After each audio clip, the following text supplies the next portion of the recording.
Conexão Covid.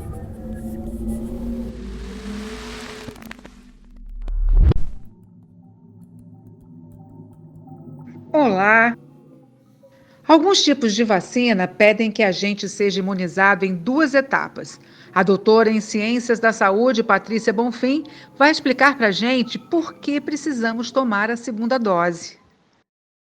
As estratégias de 1, 2 doses e o intervalo entre elas é baseada nos estudos prévios, lá naquelas fases que eu disse do laboratório, das fases pré-clínicas, ainda em animais, que cada vacina tem, né? Então, quando o pesquisador planeja a vacina, ele já vai pensando em quão robusta pode ser essa resposta e se tem necessidade de 1 ou 2 doses para que crie a imunidade dessa doença, e também ele pensa na durabilidade que vai ter essa imunidade, né, a presença dos anticorpos ali.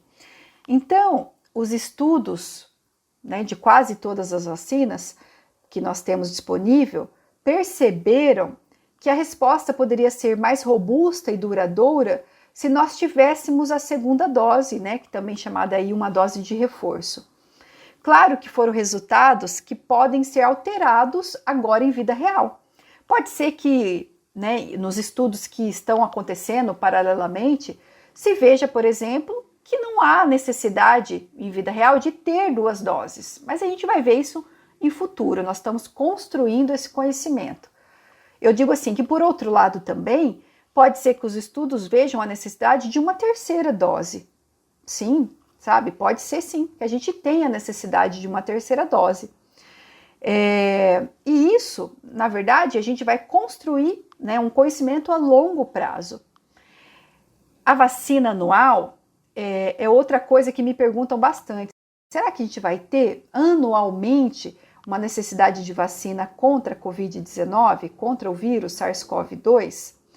Bom, assim como acontece, né, por exemplo, com a vacina do vírus influenza H1N1, bom, isso é uma coisa que a gente vai ainda conhecer. A gente não sabe se o vírus SARS-CoV-2 ele tem um perfil como o de H1N1, que é de permanecer aí na população para toda a vida. Se isso acontecer, se a gente observar que a doença cai, né, em números, mas que o vírus ainda fica, mesmo que de forma pouca, mas circulante, que ainda pingue aí alguns casos, sim, vai ter a necessidade de doses anuais. Outra coisa que pode incentivar as doses anuais, ou até uma terceira dose exclusiva, é o número de variantes. As variantes, elas acontecem conforme o enfrentamento do vírus ao nosso sistema imunológico. Então, é fácil entender que quanto mais o vírus estiver circulante, mais ele tem um embate com o sistema imunológico, maior é a probabilidade de causar variantes. Então, pode ser que comece a surgir variantes que as vacinas percam muito a eficiência. E aí tenha mesmo que ter terceira dose ou até doses anuais. Então, a estratégia de 1 ou 2 doses e o intervalo entre elas é tudo baseado na estratégia dos estudos. Foi se vendo ao longo das todas as fases que eu expliquei anteriormente. Algumas pessoas vêm reclamando que tiveram reação à vacina. Você sabe por que isso acontece? A professora Patrícia Bonfim vai nos contar os motivos no episódio 10. Acesse lá! Conexão Covid, produção do projeto Conexão Ciência, uma parceria UEM e SET Paraná.